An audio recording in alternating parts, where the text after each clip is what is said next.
Cette émission vous est présentée par la Fédération nationale des travaux publics.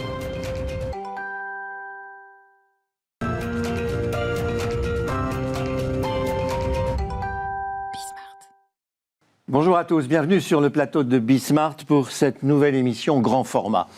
Alors Grand Format, vous connaissez la formule, c'est à la fois un reportage et puis un débat. Un débat autour des grands chantiers qui changent le monde, qui structurent l'espace, qui améliorent la vie de millions d'êtres humains sur la planète. Alors on n'en parle pas assez de ces grands équipements de génie civil, de ces grands travaux, de ces routes, de ces autoroutes, de toutes ces innovations technologiques qui façonnent le cadre et les conditions de vie pour le bien de l'humanité tout entière. Et c'est la vraie raison pour laquelle nous sommes réunis ici sur ce plateau et nous avons lancé cette série d'émissions en partenariat avec la FNTP, la Fédération nationale des travaux publics. Alors aujourd'hui, Grand Format va nous emmener en Côte d'Ivoire. En Côte d'Ivoire, dans la région d'Abidjan. Alors on connaît cette partie de l'Afrique de l'Ouest. Abidjan, c'est la ville la plus peuplée de Côte d'Ivoire, 5 millions d'habitants. C'est la capitale économique ivoirienne, 21% de sa population, 60% du produit intérieur brut, c'est immense.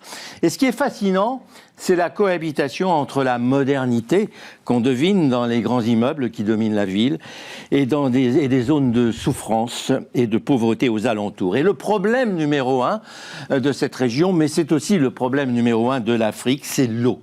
Pourquoi l'eau ? Eh bien parce que l'eau, c'est la source de la vie. L'exploitation, la préservation, la distribution de l'eau sont devenus des enjeux prioritaires. Les images que nous allons voir sont celles d'un chantier, d'une construction de château d'eau, mais pas n'importe quel château d'eau, une réserve d'eau potable qui a permis d'alimenter en eau toute la région, plusieurs centaines de milliers d'êtres humains. On verra ça en détail dans un instant. Là encore, les conditions de construction ont été très particulières à cause du climat, à cause des populations, à cause des innovations technologiques nécessaires. Les enjeux d'une telle réalisation sont évidents, économiques, écologiques, financiers, mais ils sont aussi sociaux, sanitaires, politiques. Alors, après ces images de ce document que vous allez voir, on en parlera de tous ces enjeux, de la façon de les relever, on en parlera également, on en parlera sur le plateau avec Bruno de Petit, bien sûr, que je remercie de nous servir de guide tout au long de ces émissions, ingénieur pendant plus de 30 ans, dans des sociétés aussi connues que Eiffage ou Vinci.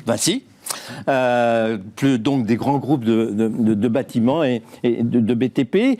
Et cette carrière, bien, finalement, vous a permis de travailler sur des projets de construction dans le monde entier, pratiquement. Oh oui, on peut le dire. Hémisphère sud, ouest, un peu partout.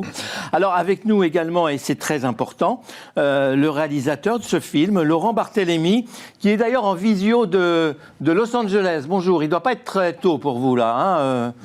Très tôt, non, au contraire. Non, c'est 2h du matin, ouais, c'est très tôt, c'est très tard, non, ça va. Bon, merci d'être là, parce que c'est vous qui avez suivi et qui avez fait ces images que nous allons voir. Oui. Ça a pris combien de temps, le tournage ? On a fait 4 films, c'était à chaque fois 2 semaines de tournage sur chaque film, donc on a tourné pendant 2 mois. Mais ça a pris 2 ans. On a fait ça pendant 2 ans. Avec le Covid, c'était assez compliqué de filmer partout dans le monde. Mais 2 ans de tournage. Alors, on va en parler dans un instant. Sur le plateau, Jean-Édouard Martin, qui est responsable adjoint de la division eau de l'AFD. C'est l'Agence française de développement. C'est une agence dont la mission, c'est de financer finalement un certain nombre de grands projets, notamment dans les pays en voie de développement. Oui, c'est exactement ça. C'est une banque, c'est la Banque publique de développement de l'État français, qui met en œuvre la stratégie de développement international de la France. Donc on travaille dans une centaine de pays dans le monde, des pays en développement, et on finance des projets dans le domaine de transport, de l'énergie, de l'eau. Le projet qu'on a vu n'aurait pas pu être fait sans l'Agence française de développement. Alors c'est pas l'Agence française de développement qui finance ce projet-là. Ça vous met très à l'aise, comme ça vous allez pouvoir en parler plus librement. Exactement. On en finance beaucoup d'autres très comparables. Philippe Bourdeau, il est directeur de la zone déléguée Afrique-Moyen-Orient pour Veolia. Vous étiez donc sur le chantier ? Nous étions à côté du chantier parce que ce n'est pas Veolia qui a construit les réservoirs, mais Veolia a conçu et construit et exploite l'usine d'eau potable de Lamé qui permet d'alimenter ces réservoirs. Donc c'est l'alimentation, le réseau de distribution ? Tout à fait. À côté de vous, Philippe Voisin. Bonjour. Bonjour, directeur général adjoint de SAD. C'est ça. SAD. C'est une filiale de Veolia. SAD est une filiale de Veolia et SAD est également la maison mère de Franzetti Côte d'Ivoire, qui est la société locale en Côte d'Ivoire à Abidjan qui a construit les châteaux d'eau que nous allons voir. Bien. Eh bien, écoutez, on se retrouve dans un petit instant, une toute petite demi-heure, pour parler des enjeux qu'il y a derrière ça. Mais auparavant, on va regarder, surtout déguster toutes ces images.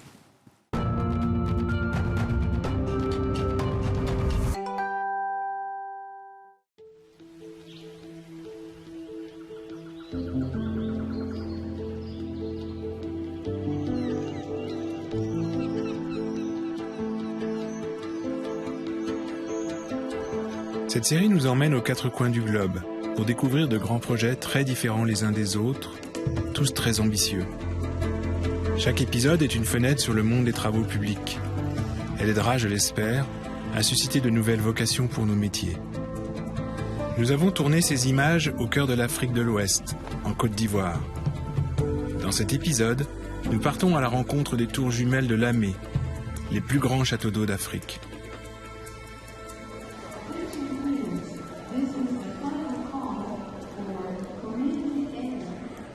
Je m'appelle Bruno Dupetit, je suis ingénieur.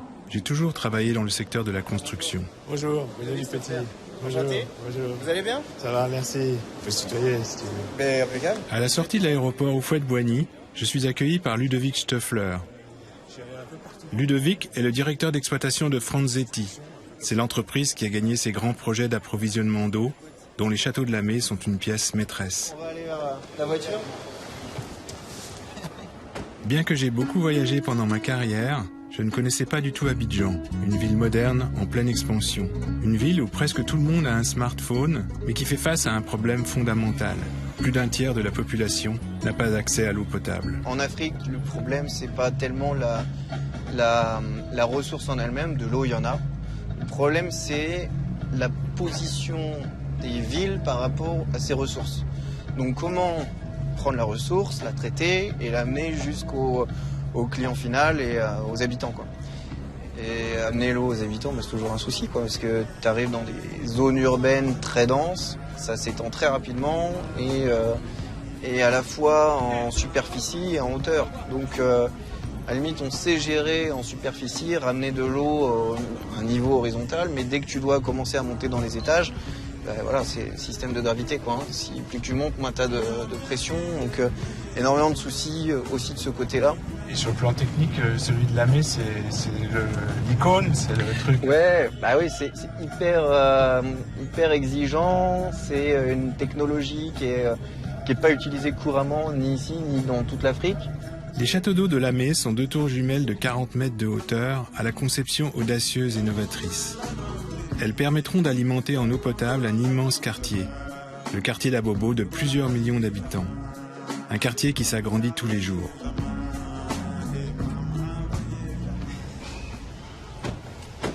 Bienvenue chez Franzetti. Je te présente Bruno.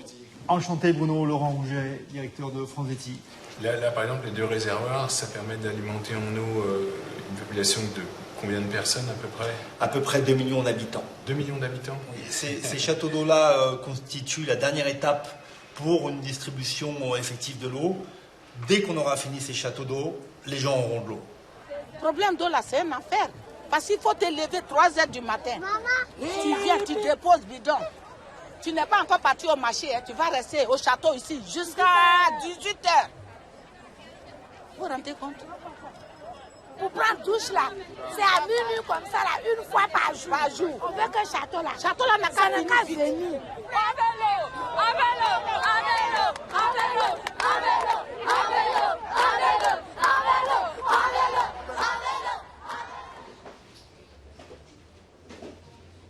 La nappe d'Abidjan ne suffit plus à alimenter la population d'Abidjan, donc il faut aller au-delà.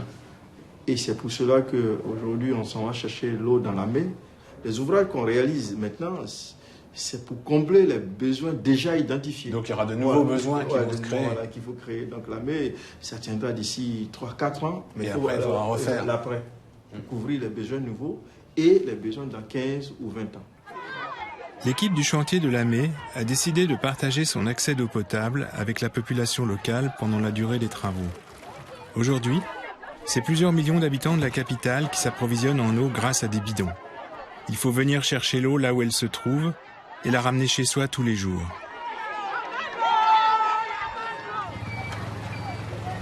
Une grande partie des habitants payent des transporteurs qui viennent chercher des bidons et les distribuent à travers les quartiers.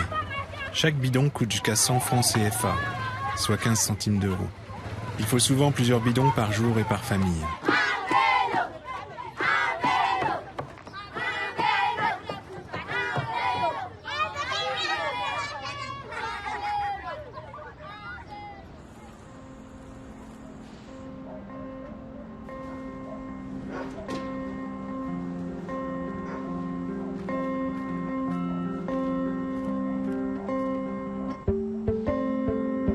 Le gouvernement espérait voir les châteaux d'eau prêts à servir la population d'Abobo dès août 2020. Je suis parti sur le chantier en mars 2020, juste avant la crise du coronavirus. J'y ai rencontré l'équipe en train de terminer la construction de la pièce principale du château, la cuve de béton de 5000 mètres cubes. Yaya, viens, c'est le moment. Comment travaille-t-on tous ensemble avec une équipe de près de 100 personnes sur un chantier aussi novateur ? C'est toujours difficile d'adapter une conception ambitieuse et innovante à la réalité du terrain. Et c'est aussi délicat de toujours bien communiquer et se parler. Bonjour messieurs. Bonjour messieurs. Bon, ce matin on va trouver la cheminée, donc les maçons, harnais, lunettes, gants, tout ce qu'il faut. Il y a de la musique, quelque chose de prévu, Yaya?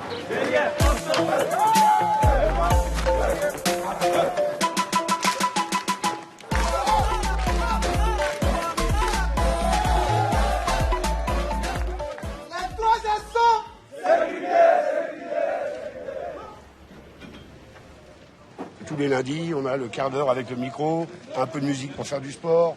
On organise des barbecues, on fait des petits matchs de football. Tout ça, ce sont des petits trucs qui font que, en fin de compte, on est tous solidaires. Et à partir de là, il y a un respect qui s'installe. Donc fondamentalement, c'est le respect. Ouais, ça c'est clair, c'est clair. S'il n'y a pas ça, ça ne peut pas marcher. L'honnêteté, le franc-parler, voilà, on n'est pas là pour dire des choses ou parler derrière. Voilà, j'aime bien. Enfin, moi, je suis comme ça, j'aime bien dire les choses. Quand ça va pas, je le dis. Et quand ça va, je le dis aussi. Les ingénieurs qui ont conçu ces châteaux d'eau sont à Paris.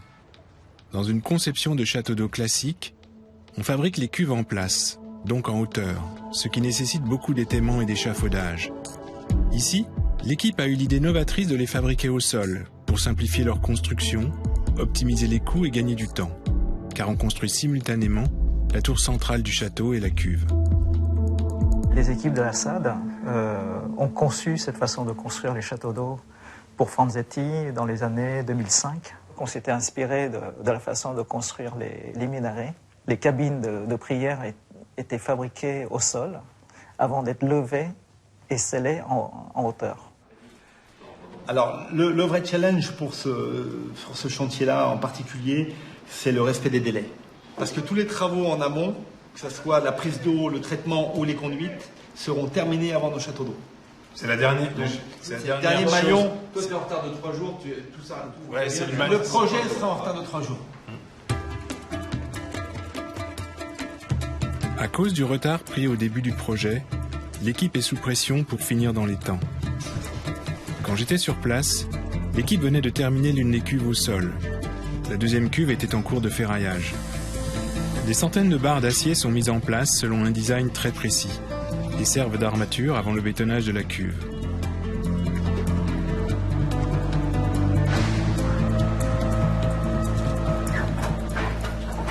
Un chantier d'une telle ampleur, où il faut travailler en hauteur avec la pression du temps, cela implique aussi de traiter des questions de sécurité en permanence. Une des raisons de la prise du retard est un drame humain qui s'est passé sur un autre chantier. Alors effectivement, l'année dernière, en 2019, où on pensait avoir vraiment beaucoup progressé en termes de sécurité, on a eu quasi coup sur coup 2 accidents mortels. J'ai décidé de stopper les chantiers pour bien montrer que l'exemple chez Franzetti, c'est pas la production et la rentabilité, c'est la sécurité des hommes. Moi j'ai l'habitude d'entendre, quand il y a un accident, c'est la volonté divine, c'est comme ça quoi. Et le plus dur c'est de combattre ça, de dire non, c'est pas la fatalité. On doit pouvoir agir sur l'accident en amont, et on doit pouvoir éviter ça.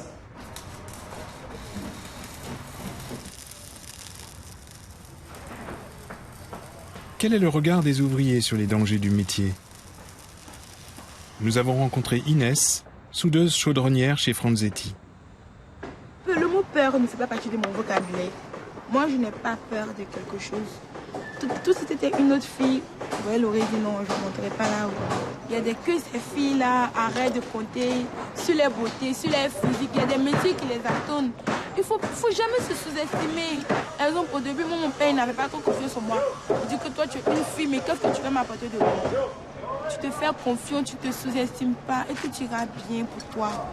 Quand tu fais un métier, tu le prends à cœur, tu le prends au sérieux et tu l'aimes de tout ton cœur. Mais d'abord, il faut la persévérance, l'amour et la patience parce qu'on n'apprend pas tout d'un coup.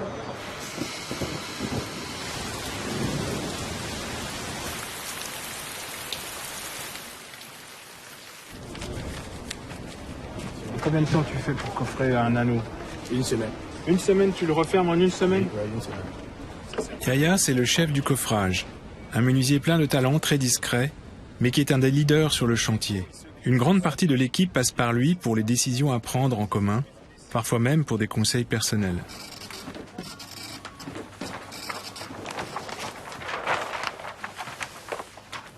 Alors. Ici, on a une cuve conique avec un coffrage et un ferraillage très précis et relativement délicat à mettre en place. Donc il faut que mes plans ils soient lisibles et compréhensibles facilement sur place. Il faut percer le panneau extérieur. Ouais. Tu mets les tiges artéons. Tu mets la tige artéon d'abord? Tige artéon avec la colle d'étanche. Oui, mais bien sûr, il faut en une fois. Et l'anneau, c'est une fois ça. Ça peut pas être en tout. De notre côté, il faut qu'on soit toujours très réactif. Il faut qu'on reste souple et qu'on puisse s'adapter aux réalités du chantier. Une adaptation de construction sur ces châteaux, par exemple, c'est la couverture. Le toit, si vous préférez. À Paris, les ingénieurs avaient dessiné une coupole trop lourde pour pouvoir être soulevée par la grue sur place. Il a donc fallu redessiner les plans pendant le chantier pour pouvoir les mettre en place, en pétales, les uns après les autres. En fait, tout le travail de nos ingénieurs consiste à maîtriser ces déformations pour les limiter, pour éviter la fissuration et donc améliorer l'étanchéité de la particule qui contient de l'eau. Il faut qu'on livre des ouvrages qui tiennent dans la durée. En général, c'est 50 à 100 ans. Je suis toujours très touché par les rencontres incroyables qu'on fait sur de tels projets, les choses que l'on vit et qu'on partage. Je commence à la faire un peu, tu vois, vivre au jour le jour, quoi. Dans mon métier, j'aimerais bien poursuivre, aller vers des chantiers, toujours avec me rendre utile dans mon métier. Moi, c'est quelque chose que j'apprécie et que j'aimerais bien continuer à faire, quoi. Déjà ça, quoi. Après, on verra ailleurs, quoi. L'Afrique, c'est dur. Ouais, ouais, c'est dur. Ouais. Ça peut aller aujourd'hui, demain, c'est ça. C'est fini. Ouais. Ouais. Donc, faut savoir où tu vas. Ouais.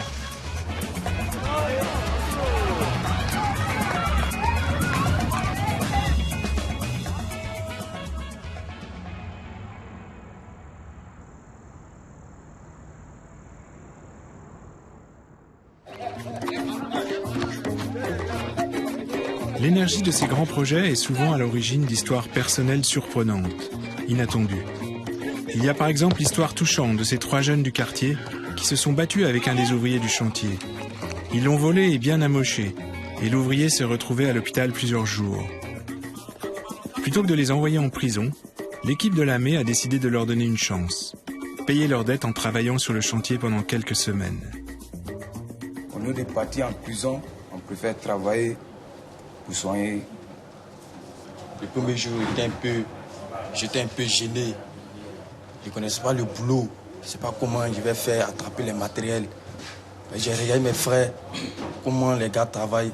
Moi ici, ça m'a donné une motivation. J'ai commencé à travailler. Mais il faut avec les gars courageux. Parce que c'est un travail de hauteur. Il faut les gens courageux pour aller à la hauteur. Vous avez le courage de travailler. Faites tout possible pour travailler. Nous, on va vous aider. Une fois leur dette remboursée, on leur a proposé un emploi à plein temps. Aujourd'hui, ils sont parmi les jeunes ouvriers les plus appréciés du groupe.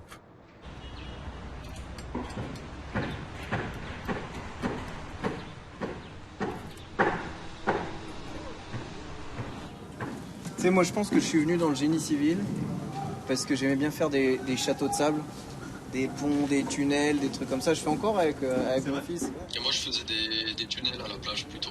Ouais. Moi j'étais pont, lui était tunnel, tu vois. La cuve est construite 2 mètres au-dessus du sol. Comme on disait, c'est plus simple de réaliser la cuve en pied plutôt qu'à 40 mètres de haut. Mais du coup, il faut penser à l'accès dans la tour pendant le chantier. On a donc décidé de surélever la cuve pour pouvoir accéder à l'intérieur. Cette idée facilite aussi l'installation des câbles qui permettront de hisser la cuve jusqu'à sa position finale.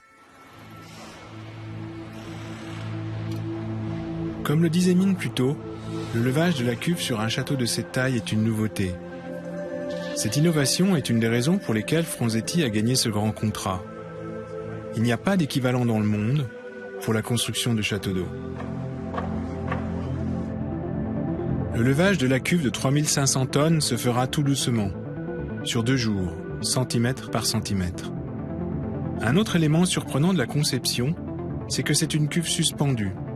Une fois levée, elle n'est pas posée sur le fond comme on pourrait le croire quand on la voit de l'extérieur. Les câbles resteront en place et supporteront la cuve de manière permanente. La cuve va se remplir et se vider en fonction de la consommation d'eau par les habitants. Et on a, de façon intéressante, un fonctionnement un peu comme une fleur qui, quand elle se remplit, vient s'ouvrir et quand elle se vide, se referme. Depuis 5 ans que j'ai commencé ce métier, j'ai vu déjà une très forte évolution au sein des métiers de la construction. On nous demande d'être de plus en plus agile, de mieux coordonner l'ensemble des interfaces qu'on peut avoir. On travaille de plus en plus en 3D. Aujourd'hui, on nous demande de plus en plus d'être le mieux-disant, que ce soit au niveau technique, technologique, mais également de plus en plus au niveau environnemental et sociétal.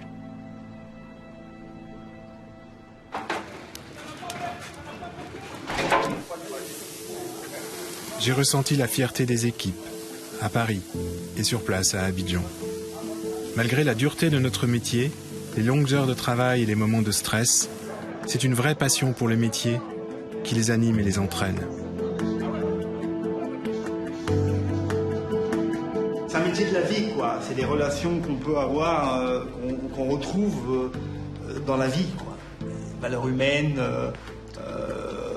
avec des contraintes d'accélération quand il faut accélérer. Et donc là, tu as besoin des gens, il faut fédérer. Quand tu sais que tu bois de l'eau qui passe par un de tes ouvrages, tu es d'autant plus fier de dire c'est ce que j'ai fait qui me permet aujourd'hui d'en profiter, et tu te sens encore plus impliqué dans le projet et dans le pays, quoi. Je vais me regarder dans le miroir, je vais me regarder dans la glace, et puis je vais être fier de la personne que je suis devenue. C'est mon rêve, ça. Tout le monde, où qu'il soit, qui qu'il est, quel que soit ses revenus, puisse fournir un robinet local. Ce serait mon grand rêve, ça. La fierté du projet concret qui, de plus, va apporter un vrai service à toutes ces populations qui ont besoin de cette alimentation en eau. Qu'on arrive ensemble, en se coordonnant, à arriver à monter ces projets-là. Et c'est vrai que ça, au quotidien, c'est assez excitant. C'est avoir l'amour du travail bien fait. Ça. Et maintenant, nous, pour avoir cet amour, il faut avoir une conscience professionnelle qui prouve que non, vraiment, tu aimes ton travail. Et quand c'est comme ça, tout ce que tu fais est irréprochable. Moi, j'ai visité les chantiers depuis presque 40 ans, dans le monde entier, et que votre chantier, c'est un des plus beaux que j'ai jamais vu.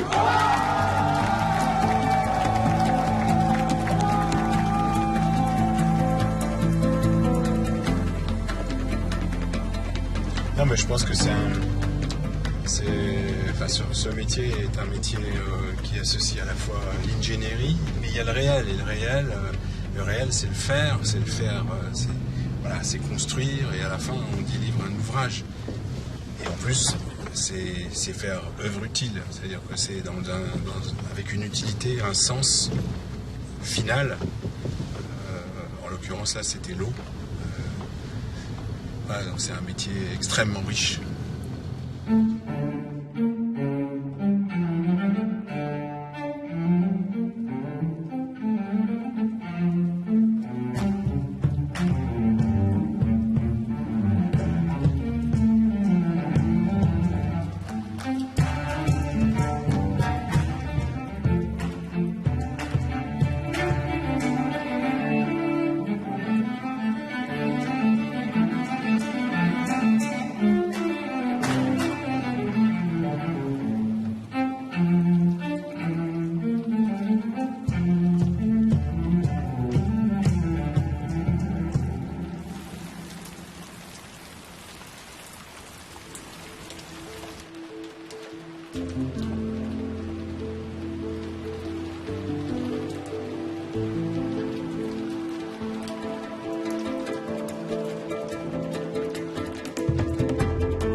Voilà, on se retrouve sur le plateau avec nos invités, mais avec aussi notre guide, puisque c'est Bruno Depetit qui a joué le guide pendant toutes ces visites de chantier, et notamment sur le chantier de ce château d'eau à Abidjan. On va en parler dans un instant, mais également sur le plateau Laurent Barthélémy, qui est en visio de Los Angeles, et qui est le réalisateur de ce reportage. Merci à vous d'être resté si tard pour vous, avec le décalage horaire. Jean-Édouard Martin, qui est le responsable adjoint de la division eau de l'AFD, l'Agence française de développement, qui est évidemment partie prenante dans tous ces chantiers dans les pays en voie de développement, parce que c'est lui le banquier quelque part. Donc il a vraiment son mot à dire, et il a surtout beaucoup de choses à nous apprendre. Philippe Bourdeau, directeur de la zone déléguée Afrique-Moyen-Orient de Veolia, merci. Et Philippe Voisin, directeur général de SAD, qui dépend également de Veolia, qui était partie prenante également dans ce chantier. Oui, puisque le chantier a été réalisé par une société locale à Abidjan qui s'appelle Franzetti Côte d'Ivoire, qui est une filiale de la SAD. Bruno Depetit, on est dans la banlieue d'Abidjan, là. Oui, dans le quartier d'Abobo. Oui. C'est un quartier, je crois que c'est légèrement au nord du centre-ville d'Abidjan. C'est un quartier en plein développement, avec environ 2 millions d'habitants, et ces habitants auront l'eau grâce au château d'eau de Lamé. Parce que ce qu'il faut dire, c'est qu'avant la mise en route de ce château d'eau, il fallait aller chercher de l'eau à plusieurs kilomètres. On l'a vu d'ailleurs, avec des bidons. Oui, on le voit dans le film. Effectivement, les gens s'alimentent en eau grâce à des bidons. Le réalisateur avec qui vous avez travaillé, c'est Laurent Barthélémy. Je ne sais pas quel est le souvenir qu'il a de ce tournage, mais... Laurent, je vais peut-être lui demander, puisque lorsqu'on est arrivé sur le site du chantier, l'équipe de tournage, finalement, ne connaissait pas vraiment les règles les codes d'un chantier, etc. Et la première des choses qu'on a dû faire, c'est au fond apprendre des règles de sécurité. Puisque, au début, tu te souviens, Laurent, Boris, tout le monde se baladait sur le chantier. Et en fait, il a fallu effectivement, la première des choses à faire, c'était de dire, attendez, les gars, on ne peut pas se balader comme ça sur un chantier avec la caméra, interroger tout le monde. Non. Fallait un casque d'abord. C'était ça, Laurent, non ? Nous, on avait envie de faire des images, d'aller rencontrer les gens tout de suite, c'est vrai. Et tu nous as appris, c'était notre premier film ensemble, et donc tu nous as dit, on va vous apprendre les bases de la sécurité sur un chantier, et avec toi, avec le chef de chantier là-bas, avec les gens, les compagnons, etc. On a appris tous ensemble la sécurité sur un gros chantier comme ça. Donc on a appris à mettre le casque, on a mis les chaussures de sécurité, notre chasuble, qu'elle soit bien là, etc. Comment on va en hauteur. On a tout appris sur ce chantier-là. Maintenant, après 4 films, on a l'habitude. On est presque des pros, mais c'était pas le cas dans le premier film, effectivement. Vous savez porter le casque de chantier maintenant. Très bien. J'espère. Quelle est l'impression que vous avez eue en arrivant sur ce chantier? C'était quoi? C'était un terrain vague dès le départ ou il y avait déjà, la construction était déjà commencée, hein? Ça avait bien commencé déjà. Et comme vous avez vu, c'est des tours jumelles. Donc il y avait un château qui était un peu plus avancé que l'autre, ce qui nous a permis aussi de découvrir différentes étapes de la construction. Moi, j'y connaissais vraiment rien du tout, et donc du coup, je savais même pas qu'il fallait faire un coffrage pour faire une construction, pour que les choses tiennent, et le ferraillage, etc. Donc on a vu ça, on a vu le squelette du château d'eau. Cette grande cuve était en plein ferraillage, et c'était impressionnant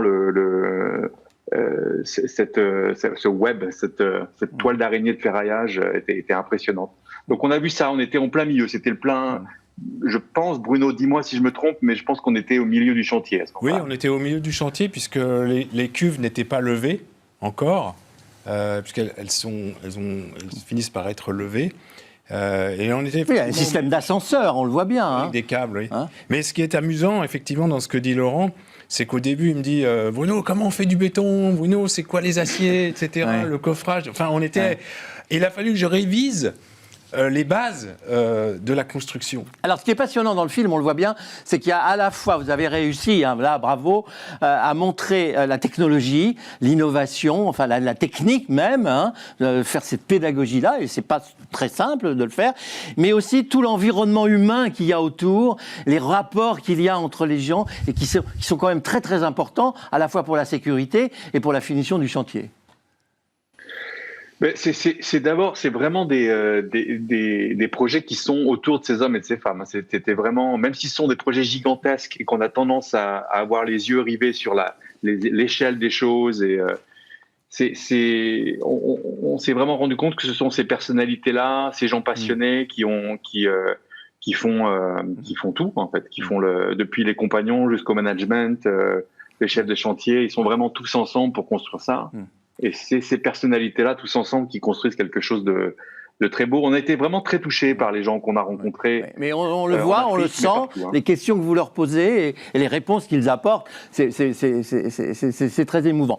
Je voudrais revenir à l'enjeu que représentent ces chantiers, et notamment les chantiers de l'eau. On le disait en présentant le grand format, là, au début, il y a un enjeu évidemment humain, social, politique, il y a un enjeu économique, financier. Quel est l'état des lieux? Je vous pose la question, Jean-Édouard Martin, parce que vous connaissez bien cette région, puisque votre terrain d'exercice, c'est l'Afrique quand même. Oui, c'est l'Afrique. Alors, c'est principalement l'Afrique, mais on travaille aussi en Amérique latine, en Asie, en Eurasie.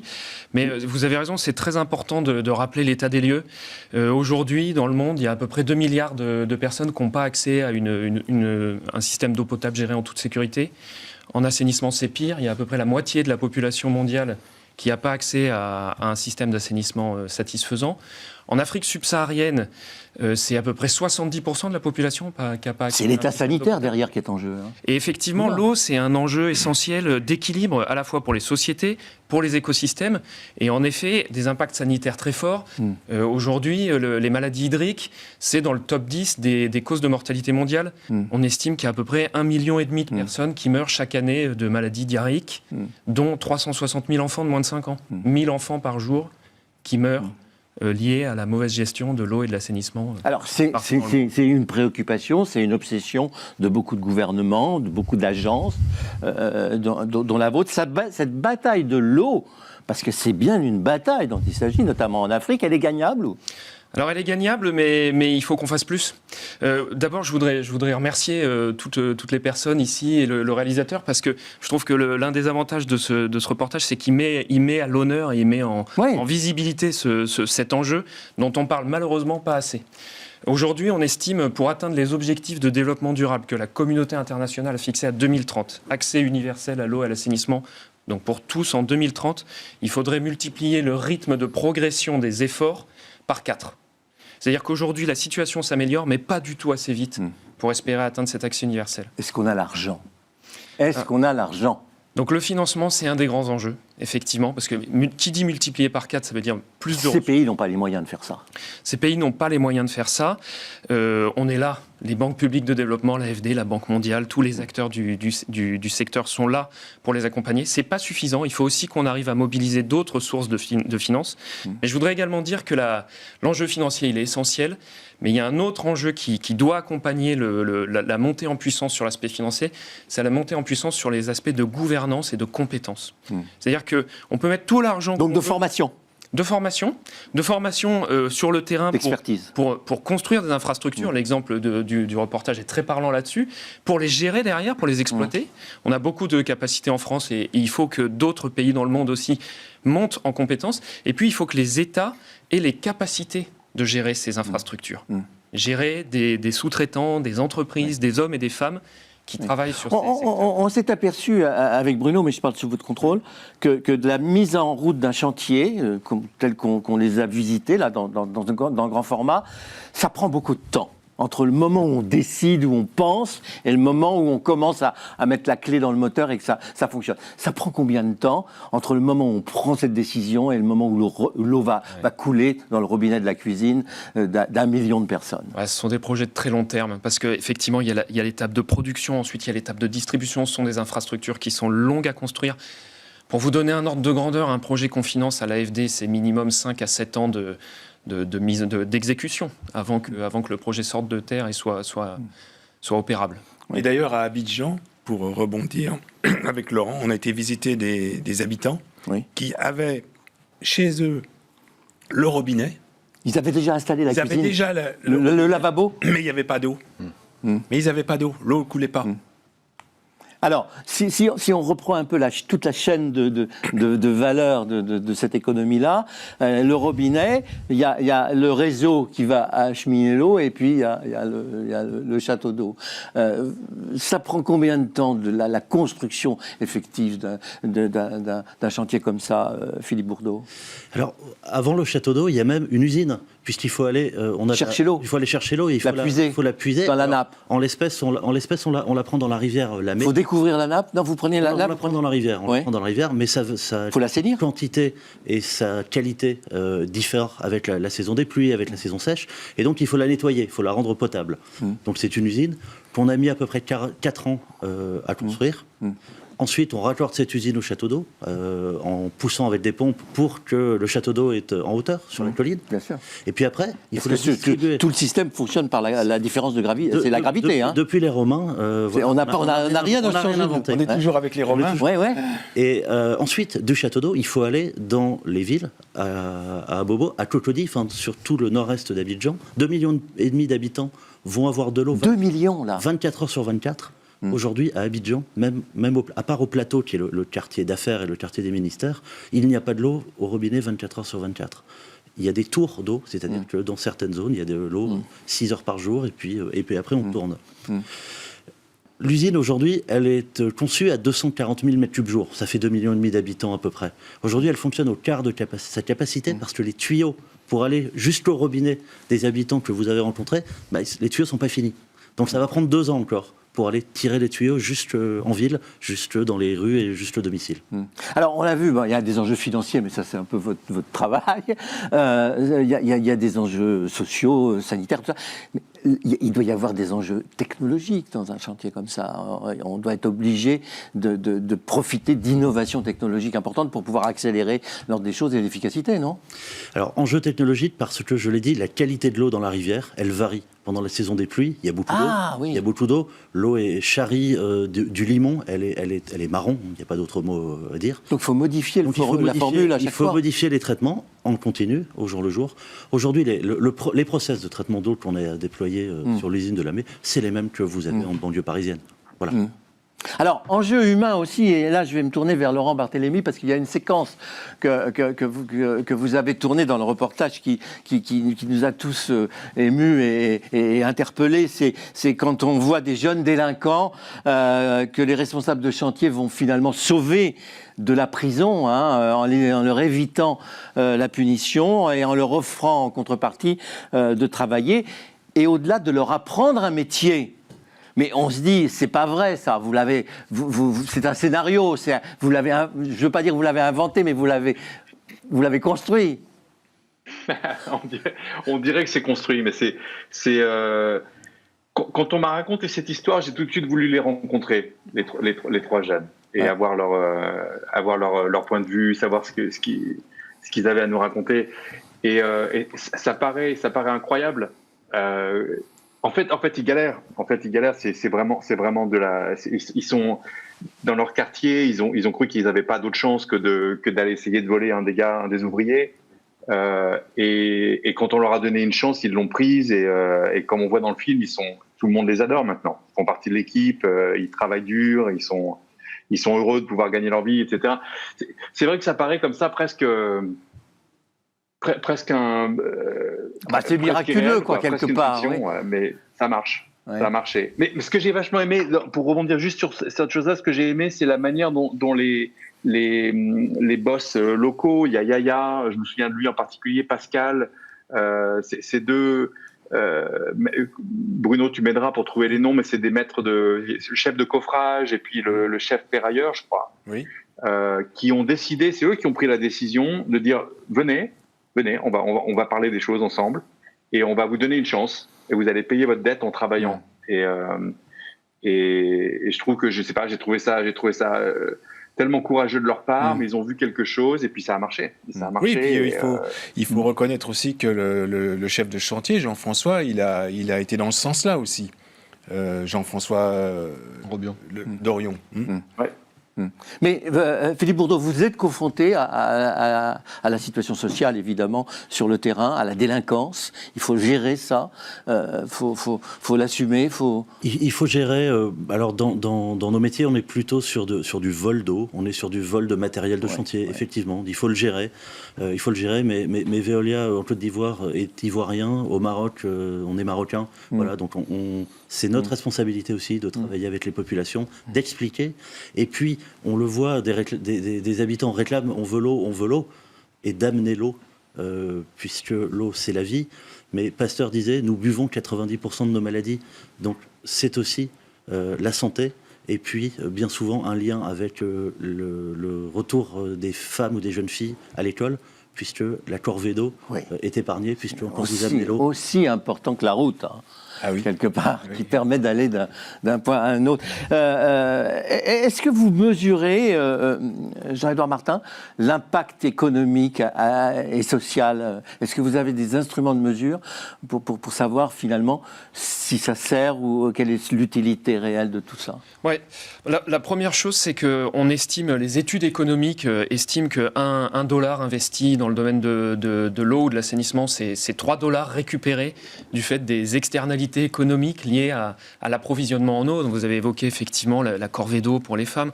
On peut évoquer aussi, dans le cas de l'assainissement, l'accès à l'assainissement pour les jeunes filles. C'est un facteur de lutte contre l'absentéisme. Parce que les jeunes filles ne vont pas à l'école pendant leur période de règles si elles n'ont pas accès à des infrastructures d'assainissement satisfaisantes. Et donc là, vous voyez tout l'impact que ça peut avoir d'apporter l'eau et l'assainissement à des populations qui n'en ont pas aujourd'hui, à moyen et à long terme. Oui. Est-ce que ça a changé la façon de travailler sur le chantier? Est-ce qu'on tire des leçons de faire un chantier comme ça dans un pays comme celui-là pour d'autres chantiers dans des pays développés? Oui, tout à fait. On travaille dans plusieurs pays en Afrique et dans d'autres pays hors d'Afrique. Et c'est évident qu'un chantier comme ça, c'est la rencontre, vous l'avez dit, entre une technique ou une technologie et une population, en fait. Et le chantier se trouve au milieu de ces deux choses-là. Et apprendre comment on optimise la réalisation d'un chantier qui est déjà, vous l'avez dit, très longue et qu'il faut donc essayer de ne pas retarder, c'est aussi bénéficier en fait de la logistique locale, des compétences locales. Et là, on a un vrai rôle d'arriver à mettre ensemble cette technologie qu'on apporte et ces ressources locales qui sont souvent pas toujours adaptées au départ à la réalisation du chantier. Mais notre rôle, c'est aussi de les amener à monter en compétences et du coup à faciliter aussi notre travail et donc à accélérer ces infrastructures et leur mise en place. Alors, est-ce que comme en Europe ou en France, la composante environnementale a une importance dans la gestion du chantier. Parce que en Europe, on le voit, hein, on l'a vu sur les autoroutes, on le voit sur d'autres grands chantiers de génie civil, la construction éco-responsable, la réutilisation des déchets ou des gravats, le recyclage, l'économie circulaire, tout ça, c'est devenu une obsession. C'est la priorité numéro 1. Comment est-ce que ça se passe? Comment on gère ça en Afrique, dont la préoccupation numéro 1 est quand même d'avoir de l'eau et de manger, quoi. Effectivement, c'est un enjeu fondamental et toutes les banques publiques de développement qui investissent dans ces projets ont des procédures assez strictes sur ces sujets-là.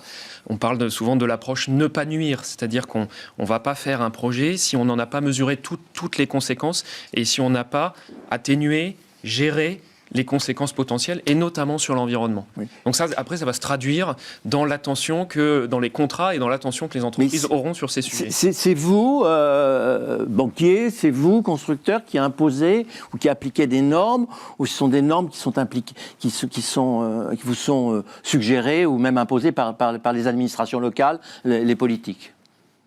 Il faut être réaliste. Voilà. En Afrique de l'Ouest, les normes, elles n'existent quasiment pas. Ouais. Donc nous avons des standards internationaux. Ouais. Voilà, Veolia.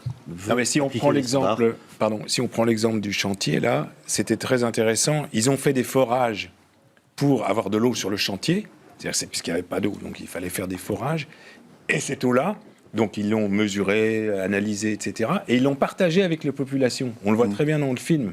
Donc il y a à la fois eu la ressource en eau pour le chantier, et en même temps, c'est une ressource qui a été utilisée par les populations environnantes. J'ai une question d'ailleurs à ce propos-là. J'ai une question à ce propos-là, si vous me... Oui, Laurent. Sur l'eau. Ludovic, à un moment, dit quelque chose qui me reste en tête. Il dit, en Afrique, le problème, c'est pas l'eau. C'est pas vraiment la ressource, c'est vraiment l'accès et le positionnement des villes. Oui, bien sûr. Et ça, j'ai trouvé ça... Moi, je pense qu'en tant que néophyte, j'ai toujours eu cette impression qu'en Afrique, il manquait d'eau, que c'était la ressource qui manquait souvent. Et d'après ce que dit Ludovic, je voudrais avoir votre opinion là-dessus, c'est pas ça, en fait. C'est vraiment juste avoir l'accès à l'eau, l'assainir, l'amener au bon endroit, etc., dans les villes. Du coup, je reviens un petit peu en arrière, mais est-ce que c'est souvent ça en Afrique? Il y a beaucoup d'eau en Afrique et en fait, il faut juste aller la chercher au bon endroit? Oui, c'est une question qu'il faut poser ça à Jean-Édouard Martin. Ce que je peux dire sur ce sujet, c'est qu'effectivement, la ressource, elle est très inégalement répartie et en effet, il y a des pays en Afrique qui manquent pas du tout d'eau. Oui. Donc l'accès à l'eau, c'est pas que le sujet de la ressource. Mais l'accès à l'eau, c'est pas non plus que le sujet des infrastructures.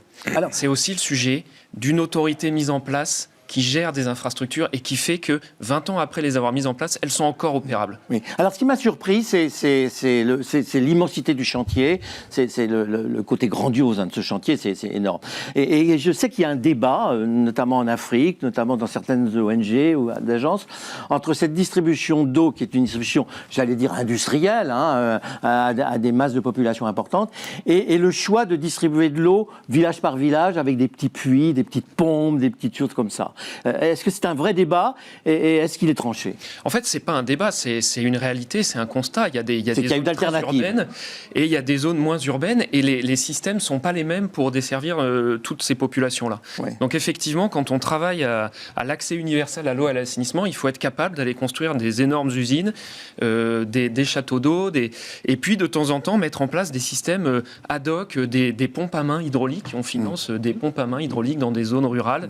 Et l'important, encore une fois, quand on finance ces infrastructures, c'est de s'assurer qu'après les avoir installées, elles vont être opérées pendant 10, 15, 20 ans et qu'elles ne vont pas tomber en rade 6 mois après le départ des équipes et des chantiers.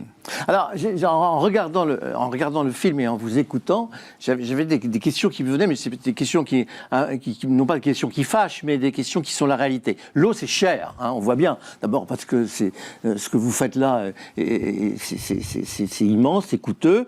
Est-ce que les habitants ont conscience que c'est cher, que l'eau est rare et qu'il faut peut-être l'économiser, contrairement à ce qu'on vit dans les pays développés où finalement nos grands-parents nous tiraient les oreilles parce qu'on laissait le robinet ouvert, mais ils n'avaient pas valeur pédagogique énorme.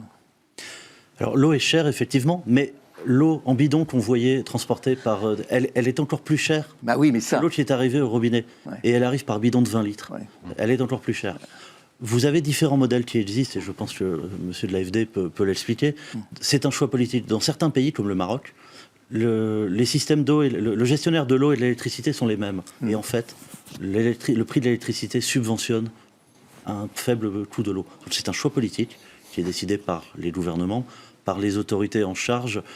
Et il faut, je crois, comme vous l'avez dit, monsieur, une gouvernance au niveau des villes ou au niveau des États pour que ce problème du coût de l'eau, qui en fait est un faux problème. C'est un faux problème. C'est un faux problème. Il est encore plus cher quand on va le chercher avec un bidon. Oui, mais comme vous le disiez, en général, on demande aux femmes de la famille de le faire. C'est la corvée d'eau aux enfants, hein, très souvent. Oui, ils font des kilomètres à pied pour aller chercher le bidon. Oui, absolument. Il y a des... C'est très ancré culturellement. Et donc ça a un prix aussi. Mais je suis d'accord avec ce que vous disiez. Aujourd'hui, l'une des grandes difficultés qu'on a en Afrique, en Asie aussi, c'est que l'eau ne paye pas l'eau, contrairement à la France. L'eau ne paye pas l'eau. C'est-à-dire que la facture d'eau en France paye les infrastructures nécessaires pour amener l'eau. Oui. Globalement. C'est pas du tout le cas en Afrique ou en Asie, où ces services sont très largement subventionnés par les États. Donc ils ne payent pas l'amortissement. Oui, ils ne payent pas le coût du service. C'est pas la facture d'eau qui va permettre de payer les agents qui exploitent le service et les entreprises qui construisent les infrastructures. On a besoin des États, et les États malheureusement font des arbitrages politiques qui ne vont pas toujours dans le sens du service de l'eau et de l'assainissement. Oui, mais est-ce que la question s'adresse à vous, même à Laurent peut-être aussi. Est-ce que vous avez le sentiment qu'on économise l'eau après en avoir été privé ? Est-ce qu'on est rationnel dans l'utilisation de l'eau ? C'est ça la question. Vous mettez le doigt, je pense, sur un sujet majeur. C'est qu'on construit des belles usines, on construit de très beaux châteaux d'eau, et il y a des réseaux. On installe des réseaux. Ouais. Et puis parfois, c'est ça votre métier. Parfois, ces réseaux, ils fuient. Et vous avez dans un très grand nombre de pays, de villes, vous avez plus de la moitié de l'eau qui est perdue. Alors là, vous êtes sur le continent européen, là. En Afrique, au Moyen-Orient, vous avez très, très souvent plus de la moitié de l'eau qui est perdue. Et là, le politique, souvent, va vouloir construire une deuxième usine. Mais alors, attendez, elle est perdue pour des raisons d'obsolescence, de vieillissement, d'usage, ou elle est volée ?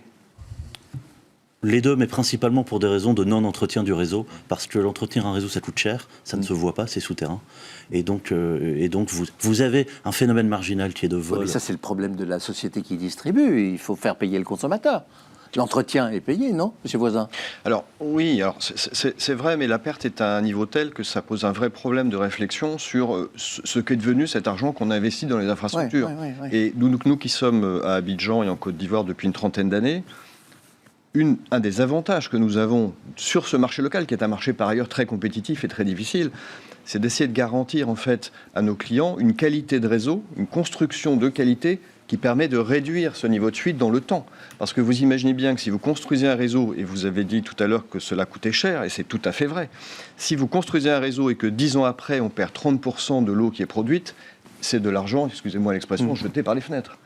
Donc, un des avantages que nous avons aussi dans notre groupe, c'est de construire des infrastructures qui sont suffisamment bien construites pour permettre de limiter ces pertes. Alors, question, est-ce que les innovations ou les pratiques que vous mettez en œuvre dans ces pays-là vous aident pour la restauration ou l'entretien des réseaux d'eau en Europe ? Parce qu'on a ce problème aussi en Europe. Hein. On a ce problème. Je vais vous donner un chiffre au Niger. Nous opérons le service d'eau sur l'ensemble de l'État du Niger, sur les centres urbains du Niger. Pas en Europe, hein, au Niger, d'accord. 13% des pertes. 13% de pertes au Niger. 87% de rendement d'eau. C'est un chiffre extraordinaire. C'est excellent. Hein. Ouais. C'est pour ceux qui ne sont pas habitués, c'est un très bon taux. Et grâce à quoi ? Grâce au digital. Ouais. Essentiellement, c'est de l'intelligence, c'est du digital. Ce sont des savoir-faire qu'on a développés en Europe, qu'on a développé localement. C'est la question que je voulais vous poser. Le digital devrait vous permettre de détecter cette data, l'information, et d'intervenir tout de suite. Sur le Niger, 5500 km de canalisation. On n'a pas encore eu le temps de mettre un capteur à chaque mètre. 5500 km, 13% de fuite, c'est extraordinaire.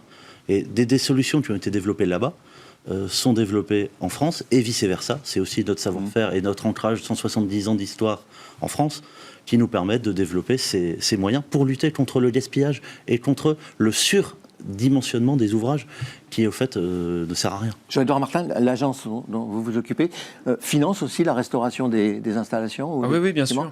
Oui, absolument. On fait pas que des travaux neufs, on finance aussi de la réhabilitation de réseaux quand c'est nécessaire. Un mot peut-être sur la technologie. Je pense que c'est l'introduction du numérique dans les métiers de l'eau, c'est aussi des révolutions qu'on essaie d'appréhender. Je pense qu'il faut être très attentif à ce que ça ne devienne pas une façon de masquer le principal enjeu, qui est l'enjeu de l'infrastructure et de la qualité des infrastructures. Parce que surveiller les fuites, c'est bien, ne pas générer de fuites, c'est mieux. Et c'est en travaillant sur la qualité des infrastructures et la qualité des exploitations qu'on pourra assurer l'efficacité des systèmes. Laurent Barthélémy, ça vous donne pas envie de retourner à Abidjan pour voir comment les habitants gèrent leur accès à l'eau et comment ça a changé leur vie ou pas?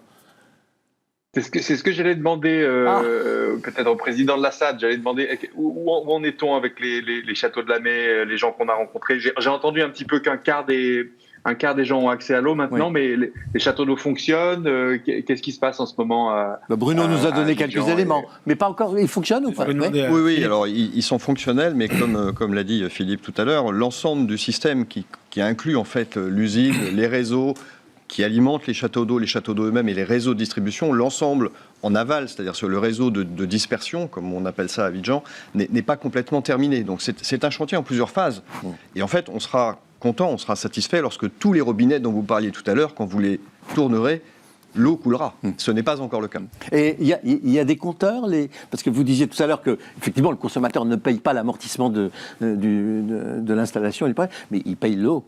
L'objectif, oui, c'est l'objectif, que tous les robinets soient équipés de compteurs. Ça rentre, la recette remonte. Alors sur le principe, oui. Après, les politiques des clients et des gestionnaires locaux sont différentes. Donc c'est eux qui sont décisionnaires et on intervient dans la définition éventuellement de ce qu'on fait sur le terrain. Bruno. Le problème à Abidjan, c'est que les compteurs étaient souvent mis avant le robinet. Ça veut dire quoi?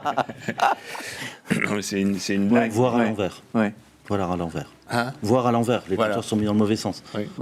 Comme ça, ils décomptent. Vous êtes sérieux ou pas? Non, je suis très sérieux. Ça, c'est facile quand même à contrôler, non? De votre côté. C'est facile à contrôler, à condition d'aller dans chaque appartement, dans chaque maison, dans chaque habitation. Il y a beaucoup de travail. Oui, donc tout ça, derrière tout ça, il y a un problème de formation, d'éducation, bon sang. Mais cette éducation, elle sera d'autant plus facile à faire qu'il y aura des résultats. Oui, absolument. On croit au cercle vertueux. Bah oui, il faut. Oui. Sinon, on abandonne tout. On fait ce métier. Merci à tout le monde. Merci à tous les quatre. Jean-Édouard Martin, merci. Merci Laurent Barthélémy. Jean-Marc, je voudrais juste te dire un Bruno. Sur le plan humain. Oui. Parce que dans le film... On en a beaucoup parlé. Il y a Alexis dit, c'est dur en Afrique, mais c'est aussi joyeux. Non, mais c'est pas mal, c'est formidable. Et justement, Laurent...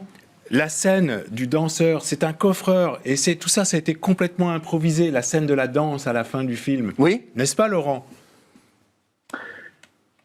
Celle-là, elle est un tout petit peu moins improvisée. On avait parlé c'était pas de la fiction avant. Les jeunes étaient vraiment, on leur a offert ce métier, ils ont pris le truc. Mais le coffreur qui danse, on cherchait quelqu'un qui danse bien. Il a plu, je me suis dit que ça ferait des belles images. Là, c'est un petit peu différent, mais il y a un metteur en scène derrière quand même. Là, vraiment, là, vous avez. Là, vous avez. Ouais. Bon, enfin, on pouvait le dire. Mais il y a une joie, effectivement, il y a une joie incroyable, une fierté de travailler sur ce chantier des équipes. On a trouvé des gens heureux, quoi. On a vraiment trouvé des gens heureux et c'était très inspirant. Manon des sources, à l'africaine. Merci beaucoup Jean-Bert Barthélémy, merci. Merci à Jean-Édouard Martin, merci à Philippe Voisin, merci à Philippe Bourdeau. Et puis on se retrouve pour un autre grand format avec vous Bruno. D'accord, avec plaisir. À très bientôt.